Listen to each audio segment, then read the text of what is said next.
This your first job? A little late for a career change, ain't it? England's after us. I gotta speak to you. Congrats to both of you on this film. It was so much fun. My wife and I loved it. The dog watched it with us. Even one of the cats watched it with us. And that doesn't always happen. Casey, you co-wrote this film. I had to look back through your filmography. You haven't done a comedy in a while, man. It's like since Tower Heist. So did you kind of write this for yourself? Yeah, that's exactly right. I'd done some comedies. I guess it's been a while. I'm not the first person that people think of when they have a great comedy script, I guess. So those aren't the kind of movie jobs that I get. So I wanted to find one. Chuck McLean had a good one. And then we spent a couple of years making it even better. And that's how it came to be. Casey, why is that? I think you're hilarious, man. Oh, so do I. So do I. I don't know why they don't put him in more comedies. He's so funny. I don't know. I haven't done that many. From SNL? Yeah, that's true. Skit? Yeah, I think people are just always a little bit surprised. They think it's a fluke. That's usually the kind of compliment I get about a comedy. It's like, oh man, you were actually really funny on SNL. And it's the actually part that I hear. Matt, how did you react to this story when Casey came and pitched it to you? I loved it. I loved the characters he'd created with Chuck. I thought they were great. You know, the script was still a work in progress when they brought it to me. But we immediately started talking about directors, and Doug Liman was the first person we thought of because the one thing he does, if you look at all of Doug's movies, like Swingers, Go, Born, Mr. and Mrs. Smith, Edge of Tomorrow, like they all tonally are so unique. And they've got, he just does tone so well in all of these movies, but they're all really different and a little bit off kilter. And that's exactly what we needed. Like we knew that we needed to kind of almost do a heightened reality about Boston because it's a comedy. It's not quite the real world, but it does need to feel grounded, and that's a really tricky thing to do. And so he was our first choice, and luckily said yes. And so then he came into the process, and we just kept grinding on the script for, I think we had about 6 months before we started shooting. So we did a lot of work, and it just started to come together. We got Hong, which was a huge piece. And then we were writing to her, and then Doug started to. The great thing about working with someone like him is the cast that he can attract. That the supporting cast in this movie is just a who's who of great character actors and people that we're big fans of, and everybody came in and elevated their parts. But was willing to come in for 1 scene, 2 scene, 3 scenes, and just come have fun and play with us. So hopefully I'm glad to hear you say you guys enjoyed it. What did the cats like? You know what? They just watched it. One of them watched it, not both of them. But they never hang out and watch stuff with us. Usually you put something on, unless it's football. One of them is really into football and will get on, try and catch the ball on the screen and stuff like that. Well, when I had little kids, I would put on certain songs on the stereo or movies on, and it would put them to sleep. I don't think that meant that they liked him. I really liked it a lot. Maybe your cat was just lulled. You know what? I'll try them out with one of the Ocean's movies and see if it was actually the two of you. They might just be fans of ours, right? That could be a thing. It's true. I mean, listen, the dog, I had to listen to the Lainey Wilson record to interview her, and the dog was into it, and he's very fussy when it comes to music. So, I'm learning things all the time. This could be our new metric instead of Rotten Tomatoes. Maybe just call you and see how the pets liked it. Matt, it also had been a while for you since comedy. I mean, Downsizing had some humor in it, but yeah, I feel like I hadn't seen you do anything funny in a while, and that was so refreshing to see again. Downsizing wasn't been comedy, was it? Well, it's had some funny things. Did it really? For sure. Yeah. Oh, I mean, I saw it. This is the kind of love and support I get. But yeah, no, look, it was unlike anything I'd done and tonally different, so I was in. I just thought it'd be really fun. And it was fun to reunite with Doug, fun to reunite with Casey, fun to put them together because they'd never worked together. So it was everything I wanted it to be. It was a really, really joyful time. You two have known each other since you were kids. Casey, what's the funniest thing about Matt? And Matt, what's the funniest thing about Casey?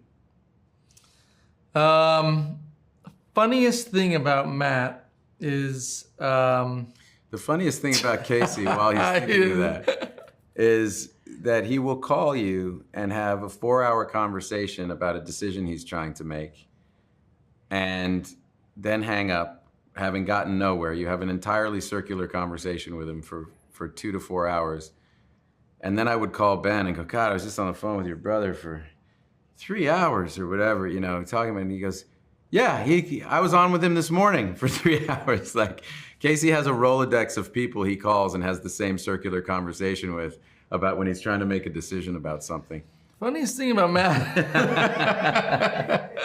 is that he's actually a really moral, honest, reliable, good person. What's funny about But then he'll go in a very public space, like a interview in a press junket, just lie his ass off, make up stories, and claim that they're true about people that he loves. Anything to make it through the interview, Case.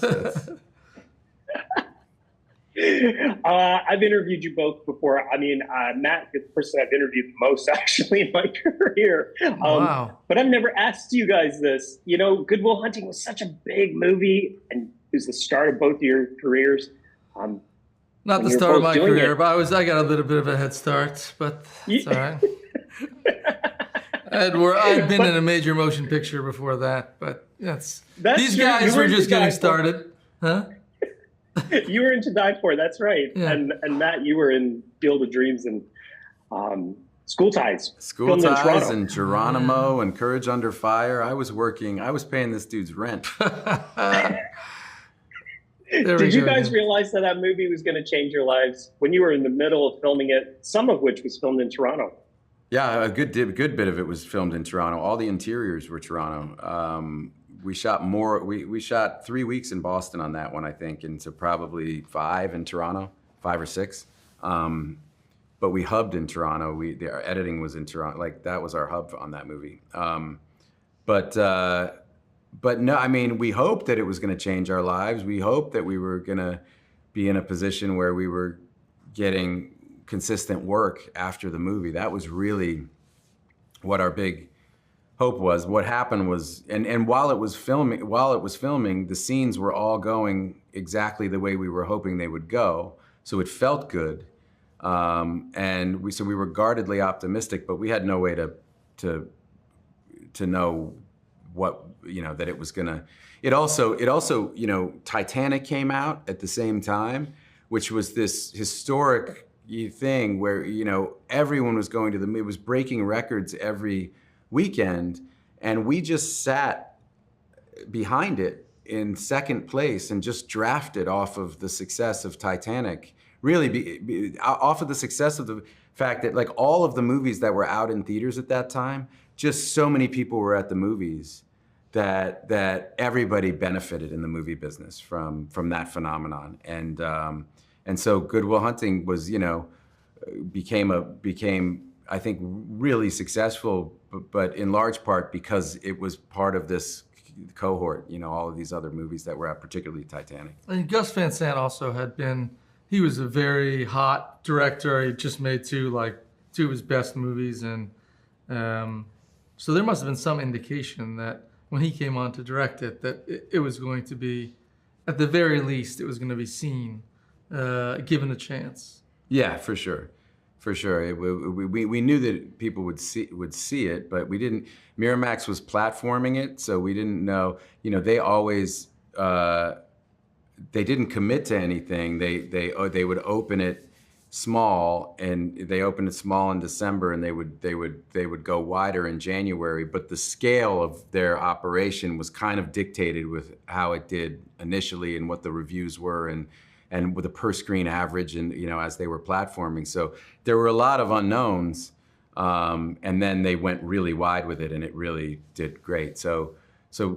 But we felt good about the movie, which, again, like, coming back 30 years later, it's The only thing we can control is the movie that we make, and what happens after that. I've been part of movies that, Rounders, which I made right after that, was a box office bomb, and then 7 or 8 years later, it finally made it into the black on home video because people discovered it. And so you just don't know. You can only just make the best movie that you can and hope the movie gods are with you and that the audience is gonna show up. But everything, our whole careers are really dictated by the moviegoers. They have all of the control. It's like a vote in an election. You know, you get to keep your office if people keep showing up for you. It's your first job? I know what I'm doing. A little late for a career change, ain't it? You're 60? Quick question. If I'm giving instructions and they're not doing them, Just say, I have a gun. What are you doing? taking notes. Taking notes on a criminal conspiracy. Get down on the floor! Get on the... Tie him up! You got like 6 zip ties, genius. I have a gun! Take the money and run.